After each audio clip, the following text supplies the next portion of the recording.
अब की बारी और बिहारी सब पे भारी और बिहारी। हम लोग तो उनके मैंने बेटा के रूप में है, तो हम लोग तो कभी चाहेंगे कि हमारा बाप आगे बढ़े। और भी प्रत्याशी मैदान में है, कोई कहीं लड़ाई में नहीं है। हमारे प्रत्याशी स्वच्छ छवि के हैं और साफ सुथरा छवि के हैं। किसी को फंसाते नहीं है, किसी को लड़ाते नहीं है, किसी पर गोली नहीं चलाते हैं, किसी का जमीन नहीं हड़पते हैं। प्लॉट लेना हुआ आसान। बंधन पैराडाइज, आपके सपनों का टाउनशिप, जहां आपको एक ही कैंपस में मिलेगी अस्पताल, स्कूल, पार्क, शॉपिंग एरिया जैसी सभी जरूरी सुविधाएं। एयरपोर्ट से मात्र 3 किलोमीटर की दूरी पर नेशनल हाईवे के किनारे माडा पार्क, जहां मिलेगा आपको शांत, प्राकृतिक और सुरक्षित वातावरण। सिर्फ 25% भुगतान कर बाकी आसान किस्तों में करे पेमेंट। तो इंतजार किस बात का? आज ही दिए गए नंबरों पर कॉल करिए, हमारा साइट विजिट करिए। हमारा पता है बुद्ध विहार पार्टे निकट जीडी ऑफिस, तारामंडल, गोरखपुर।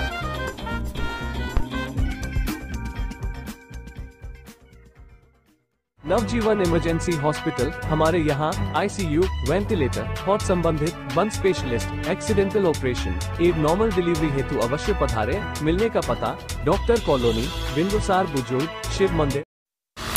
नमस्कार, आप देख रहे हैं 9 तक बिहार और मैं हूं इमरोज अहमद।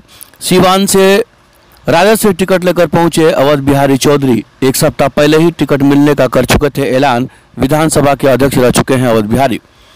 सीवान लोकसभा चुनाव 2024 का शुरू हो चुका है। कुल 6 चरणों में चुनाव होने हैं। कहीं नॉमिनेशन तो कहीं तैयारी चल रही है। सीवान की अगर बात करें तो इस क्षेत्र में 5वें चरण में चुनाव यानी 25 मई को होना है और नतीजे 4 जून को आएंगे। इसी बीच आज मंगलवार को राजद ने भी अपने प्रत्याशियों की घोषणा कर दी और अवध बिहारी चौधरी को टिकट देकर चुनावी मैदान में उतार दिया है। अवध बिहारी चौधरी पूर्व विधानसभा अध्यक्ष के साथ साथ वर्तमान सदर के राजद के विधायक भी हैं। जैसे ही अवध बिहारी चौधरी टिकट लेकर सीवान पहुंचे, रास्ते में ही कार्यकर्ताओं ने उनका भव्य स्वागत किया। कहीं जेसीबी से फूल बरसाकर स्वागत किया गया तो कहीं ढोल नगाड़ा बजाकर। आपको बता दें कि राजद कोटे से हमेशा सीवान से शहाबुद्दीन परिवार को ही टिकट दिया जाता था, लेकिन वक्त के साथ साथ सब कुछ बदलता गया। मरहूम मोहम्मद शहाबुद्दीन के मौत के बाद राजद और शहाबुद्दीन परिवार से दूरियां बढ़ती चली गई। राजद से शहाबुद्दीन परिवार से राजद की बढ़ती दूरियों के बीच एक बार हिना साहब ने बयान दिया था कि मैं न्यूट्रल हूं, मैं किसी पार्टी में नहीं हूं। जैसे जैसे चुनाव नजदीक आते गए, शहाबुद्दीन की पत्नी ने कई तरह के स्टेटमेंट भी दिए। उन्होंने कहा कि कोई भी झंडा हो, मुझे परहेज नहीं है, लाल हो, पीला हो, नीला हो, केसरिया हो, सब रंग हमारे हैं, सब लोग हमारे हैं। इस स्टेटमेंट के बाद राजद के लोग भले ही इस वाक्य को हल्के में ले रहे थे, लेकिन जैसे ही चुनाव की घोषणा हुई, शहाबुद्दीन की पत्नी हिना साहब ने निर्दलीय चुनाव लड़ने का ऐलान कर दिया। जैसे ही शहाबुद्दीन की पत्नी ने निर्दलीय चुनाव लड़ने का ऐलान किया, पूरे बिहार में सियासी भूचाल आ गया। कुछ लोगों का कहना है कि राजद के राष्ट्रीय अध्यक्ष लालू यादव ने हिना साहब से टेलीफोन पर बातचीत की और राजद से टिकट पर चुनाव लड़ने को लेकर के बातें हुई हैं। हालांकि इसकी पुष्टि राजद के किसी नेता ने नहीं की, सिर्फ यह चर्चा तक ही सीमित रही। लेकिन हिना साहब ने राजद से टिकट लेने से इनकार कर दिया था और निर्दलीय चुनाव लड़ने पर मुहर लगा दी। वहीं अगर प्रत्याशियों की बात कर ले तो एनडीए प्रत्याशी जदयू कोटे से विजय लक्ष्मी कुशवाहा चुनावी मैदान में है, तो दूसरी तरफ से राजद के अवध बिहारी चौधरी और निर्दलीय प्रत्याशी हिना साहब। आसपास के लोगों का मानना है कि अब की बार त्रिकोणीय लड़ाई है। वहीं चर्चा यह भी है कि राजद MY समीकरण पर चल रहा था, लेकिन उसमें से M यानी मुस्लिम भारी मात्रा में वोट बैंक खिसक जाने से राजद पर काफ़ी असर पड़ सकता है। हालांकि यह समय के गर्भ में छिपा है कि चुनाव के बाद किसके सर पर ताज होगा, जनता किसे अपने नेतृत्व के लिए चुनेगी, यह तो आने वाला समय बताएगा। कर रहा है हमारे कैंडिडेट से किसी का लड़ाई नहीं है। अब की बारी और बिहारी सब पे भारी और बिहारी। क्या कहेगा गब्बर जी, आज भव्य स्वागत आप लोग कर रहे हैं। देखिए, पचरुखी प्रखंड पे महागठबंधन के सभी नेता कार्यकर्ता उपस्थित होकर के और यहाँ आज भव्य स्वागत ने बड़ी जिम्मेदारी, बड़ा भरोसा जताया है।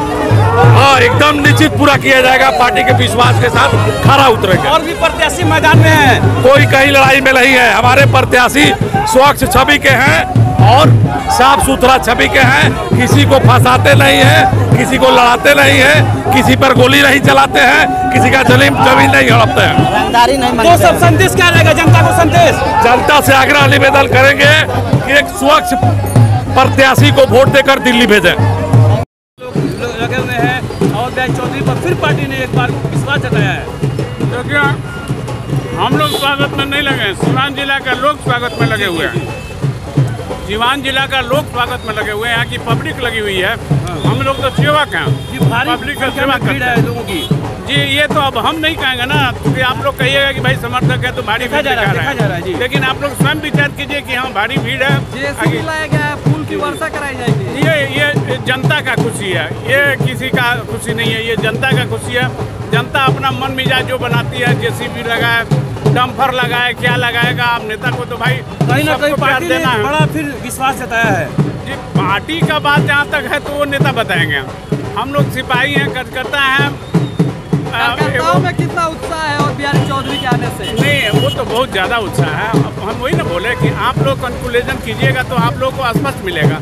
हम लोग तो उनके मैंने बेटा के रूप में है, तो हम लोग तो कभी चाहेंगे कि हमारा बाप आगे बढ़े, हम लोग का बाप का सब कुछ ठीक ठाक रहे। इस ख्याल से हम लोग चाहेंगे कि आप लोग अपना सोच से देखिए कि क्या सच्चाई है और सच्चाई को सामने रखें। क्या अपील करेंगे लोगों से? मैं अपील करूंगा कि अच्छे लोगों को, अच्छे नेता को यहाँ की जनता अगले चुनाव में जिता करके लोकसभा भेजने का काम करें।